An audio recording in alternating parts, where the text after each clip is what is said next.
Thank you so much for watching the video on quitting your job and living your passion. This time I'm going to give you some how-tos on quitting your job to live your passion. The first thing you must do is decide to live your passion. You must decide that this is what's going to make you feel alive, full of life, and give you a reason to get out of the bed in the morning. It's a mental thing. You have to decide, you have to make up your mind what it is that you're passionate about. And I'm not talking about what you're good at, because you can be trained to do anything. I'm talking about that thing that you would do even if no one paid you to do it. Though that sounds cliche, I want you to take a minute and think about what is something that you do, whether someone asks you to do it or not. Whether it's knitting, whether it's cooking, whether it's cleaning, whether it's coming up with new systems, whether it's evaluating processes and improving things.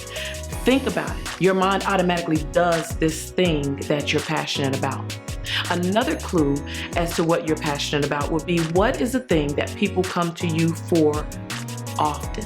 What do they consistently ask you to do? If you're the person they always think should watch the children, not because they want to dump the children off on you, but because you're good with children. So think about the thing that people come to you for often, all right? So that's going to be a clue as to what your passion is, something that is natural for you, something that you may not see it the way other people see it, but you're just a natural. You don't have to think about it. Some people cook by tasting. They know a pinch of this, a dab of that.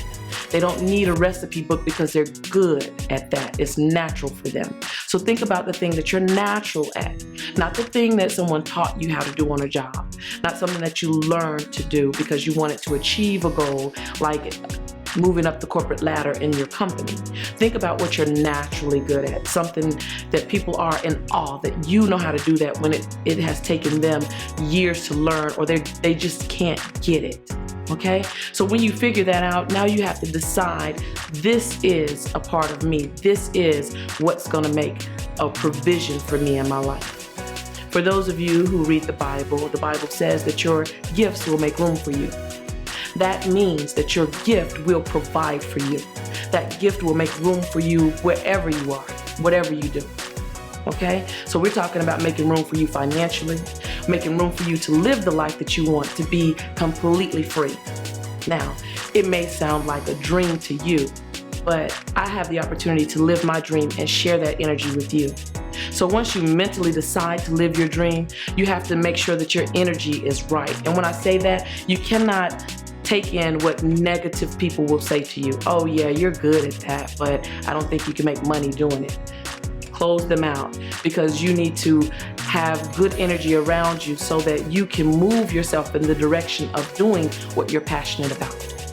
See, everybody's not going to be excited that you figured out what you're passionate about, and they're also not going to be passionate about your passion. They're not going to be excited about you now trying to turn that into money.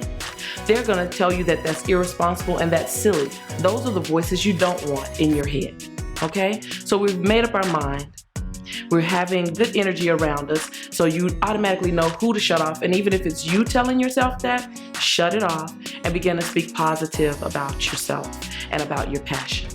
See, when you decide to live your passion, this is something that it's not like going to apply for a job and everybody's saying, yes, that's a good job, get that job, oh, they have good benefits. You're creating everything. So people are afraid for you. People are going to tell you all the things that could go wrong. You're going to tell yourself everything that could go wrong. So then you're going to get yourself plugged into a community of other people who are living their passion.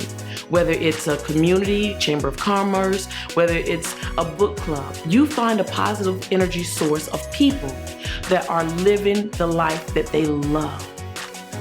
And you begin to replace negative thoughts with positive thoughts. You're allowed to do that. That's your first step in living your passion.